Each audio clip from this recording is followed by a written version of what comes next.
Hey, it's Craig Syracusa, and welcome to another episode of Walk in Faith, the show where we go beyond the image and we discover who our guests really are. You might know them from TV, the big screen, or even the world of sports, but do we really know who they are as a person? Do we know what motivates them? Do we know what inspires them? Well, that's what we're here to find out.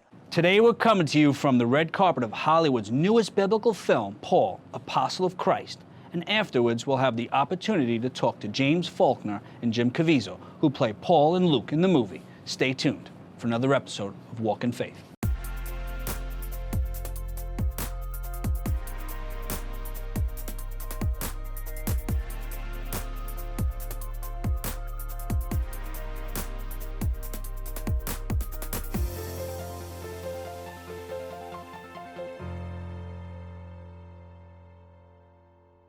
Do you think films like this have the ability to unite people regardless of faith or cultural differences? Of course they do.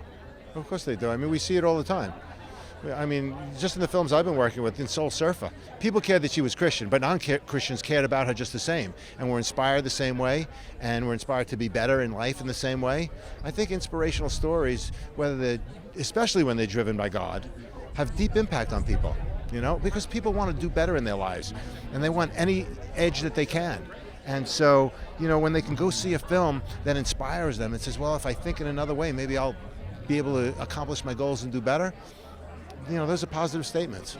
I was driving up the coast with my wife and my newly born daughter. We had $400 in the bank account, and we were moving in with my in-laws. We had sold everything, and God took us through this incredible trial to get to a point where he said, okay, now you're ready. Now I want you humbled and hungry, and now go out there and do my will, not yours. You got Matthew, you got Mark, you got Luke, and here's a guy who's a pagan that's writing one of the Gospels, and that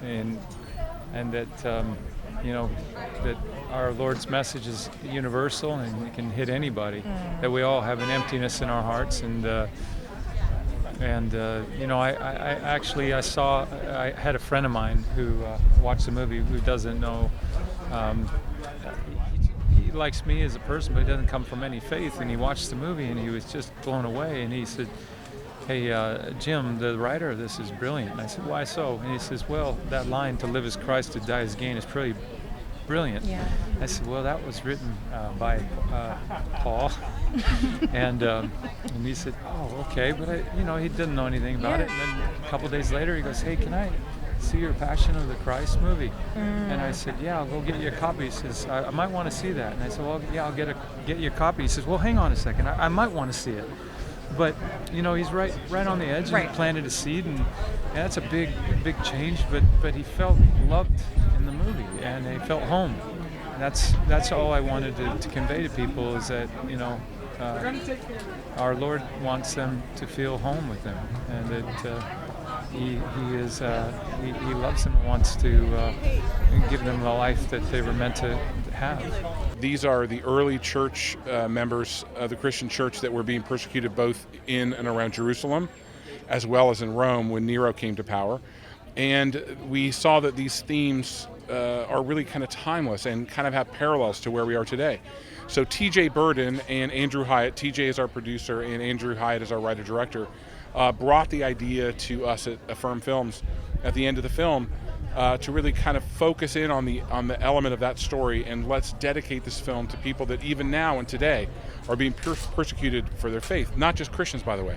People that are being persecuted for their faith around the world of different faiths. And so we thought it was a great idea and embraced it and dedicated the film to it as well. I think it's important that we not be complacent to the fact that there are so many who are persecuted for the faith, who are giving everything they possibly can to stay faithful to our Lord Jesus Christ. And we have to remain faithful to them by remembering them and keeping them in our prayers. God spoke to Paul on the road to Damascus, so he understood what his plan was for his life. How do we know we're following God's plan and not our own desires? How do we know this is all part of God's plan? Good question. I think you've got to root yourself in prayer. I think, if you're going to be a sold-out follower of Christ, you got to do the things that will keep you connected and in a relationship with Him. talking with them, and putting people around you who will journey with you, not an isolated island, but you have people, mentors and others who you can bounce things off of, and living in community, and doing all the things that we have as gift that are available for us, the sacraments as Catholics, to be able to go and receive the Eucharist and reconciliation. And I mean, all those things that God is just saying, with logic, there's no reason why we shouldn't have a good connection with Him. All these gifts are there, and I think, the only way I'm going to ever know what God is asking me to do is if I'm communicating with Him in a constant conversation. So I watched your audition tape on YouTube. The scene where you speak to your husband about your daughter who is, you find out she's about to die. How did you draw up that emotion? How did you make that emotional connection to the character? I can't believe that you saw that. Wow. How did I bring the emotion? Well, I've been studying as an actor for a very long time, and I just understand that what she was going through is extreme loss, and the need for love, and the need for hope and connection. And I think that we all go through that in our lives, and we're very good at masking it. So for me, it was just about relaxing everything and trusting and being courageous enough to allow people to see who I really am, what my vulnerability really is, and let out the rawness of it, and let that be cathartic, and let that move people. And when I was able to sort of give it a reason, it made it much more easy to just let it out. And then when I was done, after we shot that day, where it was the big emotional stuff, no, I was high on life. I was like, yeah, I was so giddy, and because I felt like I really did it. I felt like I accomplished something. I contributed to the film, and It was a memorable scene. It's usually, because I've studied acting, emotional preparation, usually you're gone. Like yeah. I mean, I was definitely tired by the end of the day, but there was like a good hour or two when I was like just high and happy and just excited that we all did it, and we did it in time. We didn't go over schedule. We were right there. I was like in the zone the whole time. They're all like 10 people grabbing at me, fixing my hair, putting more blood, and doing certain things, and I'm just sort of was in a meditative zone, focus, extreme focus and concentration, and just I did it for the work. That's what we work for. I've worked my whole life to be a great actress, and I'm hoping that that's what's happening. Well, when I first saw the film, not in a final edit, I didn't really see myself there. That there had been a form of transformation, I guess, and I don't think you can avoid that if you play Paul. And Andrew Hyatt, the director, who's also the writer of the screenplay, is so faithful to Scripture, and so understands Paul's inner nature. He was educated as a Jesuit. I was not. I was brought up in the Anglican faith. That it has changed me, and for the better. And I would hope to be able to continue to grow as a person. God spoke to Paul on the road to Damascus, so he knew sort of what God's plan was for his life. How do we know we're following God's plan? Like, how do you know this is all part of God's plan and not our own sort of desires? Well, I swore off that I would never make Bible films, and I would never make a Christian film.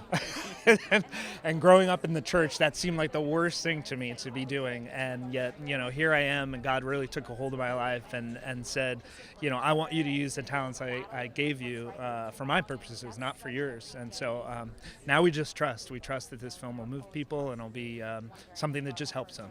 Sometimes creating content for the church, sometimes it could have a negative and a positive effect on your own faith unless you're deep-rooted. How do you sort of stay firm in your faith when you're doing films like this? It's I would say we're in a little niche here, a niche that's it's certainly in an environment where there's it's more of a faith setting. But we're also not doing our films going, okay, Lord, you got to bring us all the Catholic people together. I mean, our films, we're like, Lord, who can we love on? Who do you want us to love on and be around? And so it's just a matter of standing firm on who you are, but loving the person who maybe has a different opinion than you do or an understanding of who God is, but just being rooted in the fact that I know who I am, and I know who you are and what you've called me to do, and what do you want me to do to love those around me, We're all searching for something, and these films have the ability to reach them. Look, I said to one of the women down there, a week ago I was flipping through the TV and I came across Rudy. We made Rudy 25 years ago. 25 years ago I worked on Rudy. So that means 25 years from now somebody's going to watch this movie and be inspired by it the way we're still inspired by Rudy. Paul's teachings are still relevant in today's society. Do you think this film will resonate with believers and non-believers of the faith? I think we certainly hope that this is can be used as a tool, that you could bring people that maybe you feel uncomfortable preaching the gospel to, coworkers, friends, family that have walked away or something like that. Because I think that it's such a human story. I think, the Roman character in the film played by Olivier Martinez, he's going through such normal human drama that I think it can really resonate. And what we really wanted to always make sure is everything on screen, that there was never a moment where you sort of rolled your eyes, said, oh, okay, there's the cheesy Christian moment, I get it. But instead, it all comes from a very lived experience and a very authentic experience. So that hopefully, even if you don't believe, you could still sit there and at the end of the film say, whoa, that's cool. I didn't know that happened.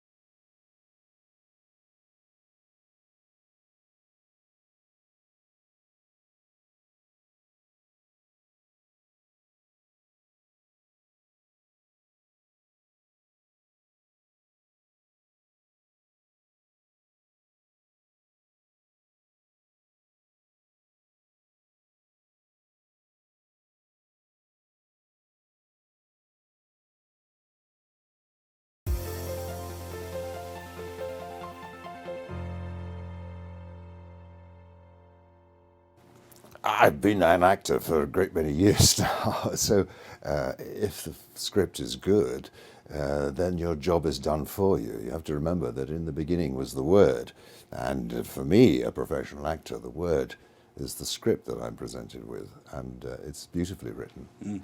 How did this come about now?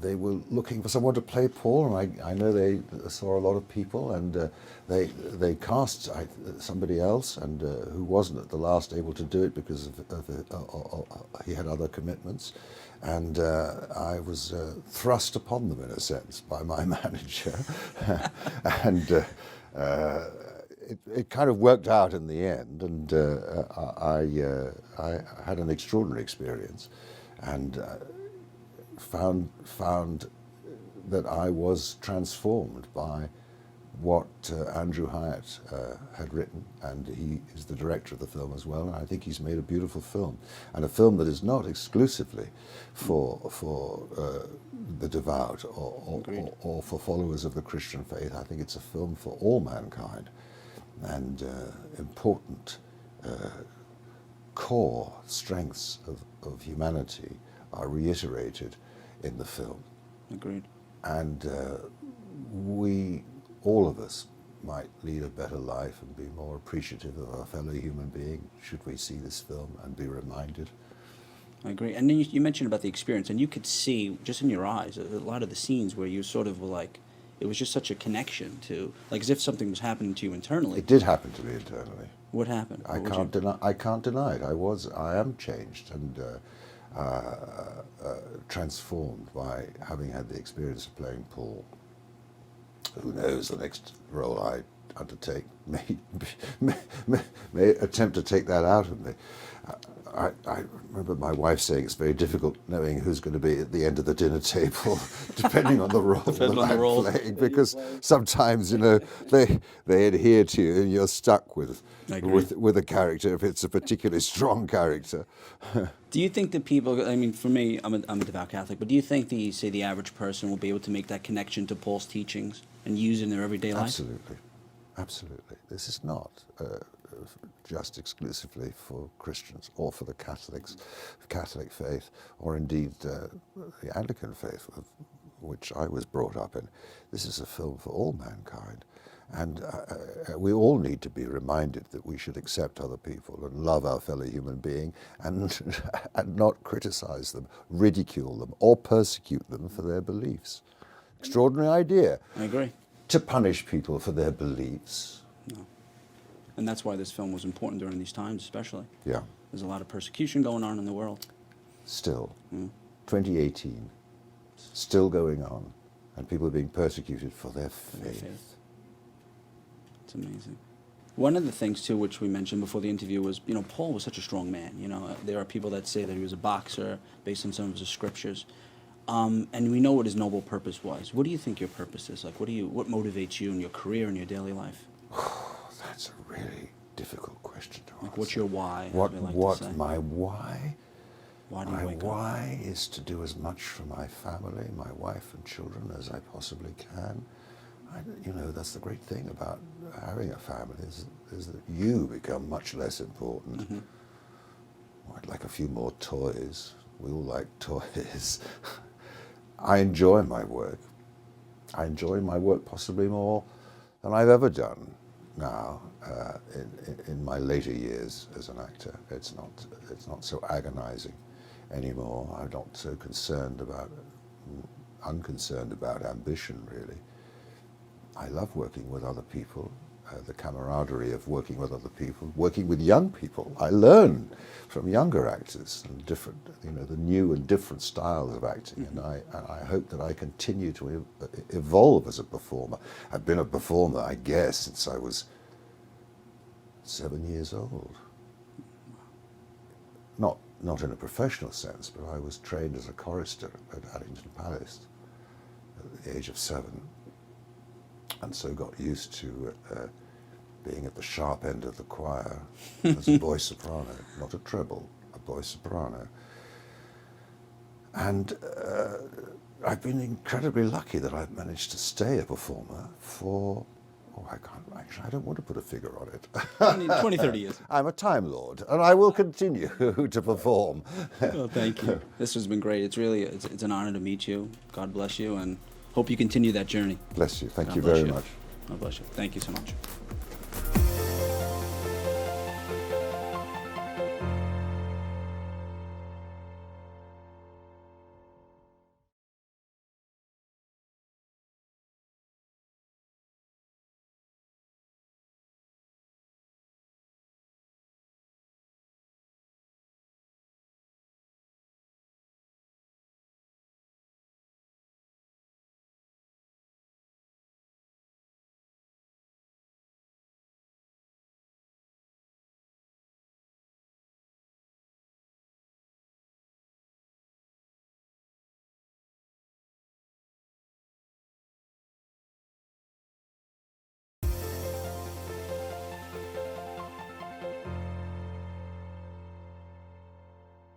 It's great chatting with you.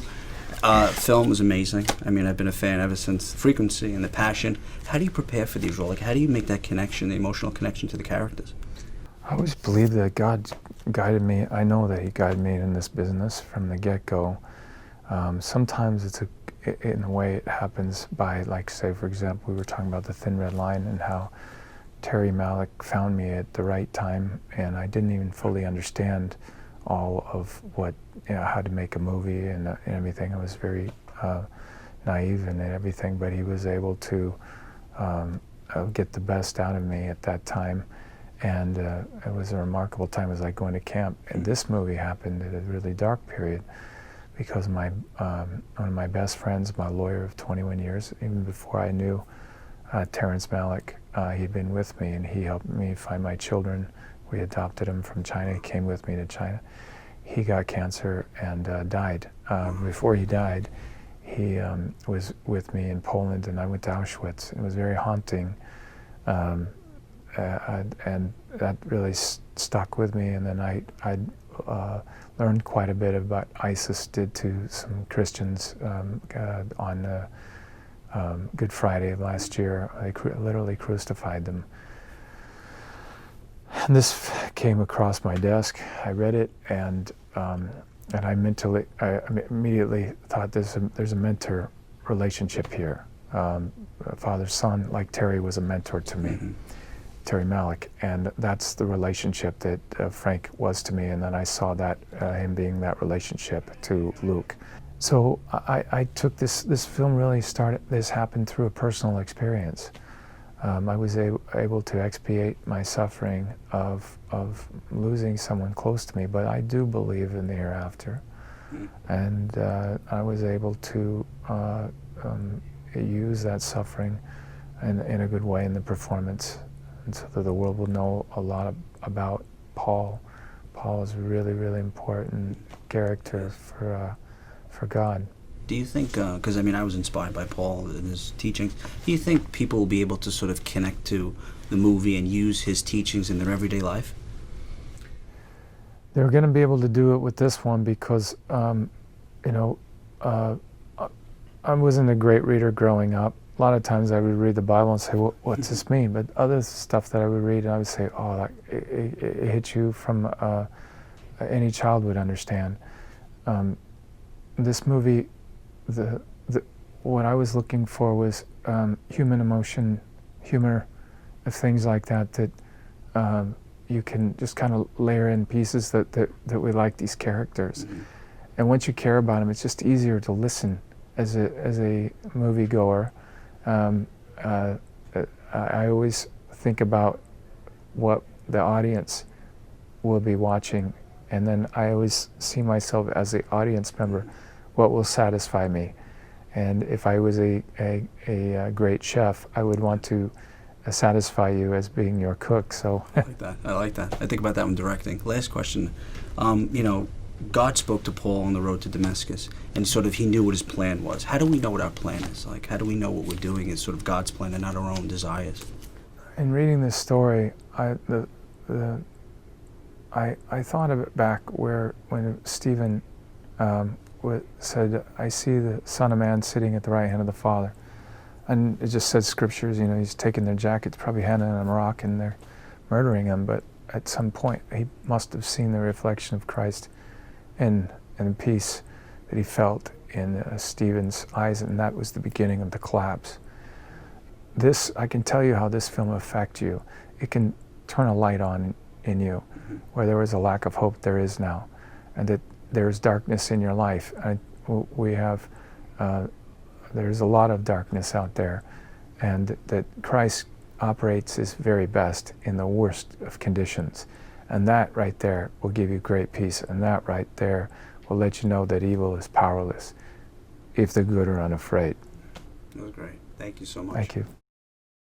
Hey, that's our show for today. I hope you enjoyed it. Always remember, we have the ability to inspire and evangelize through our words and actions. Till next time, thanks for walking with us.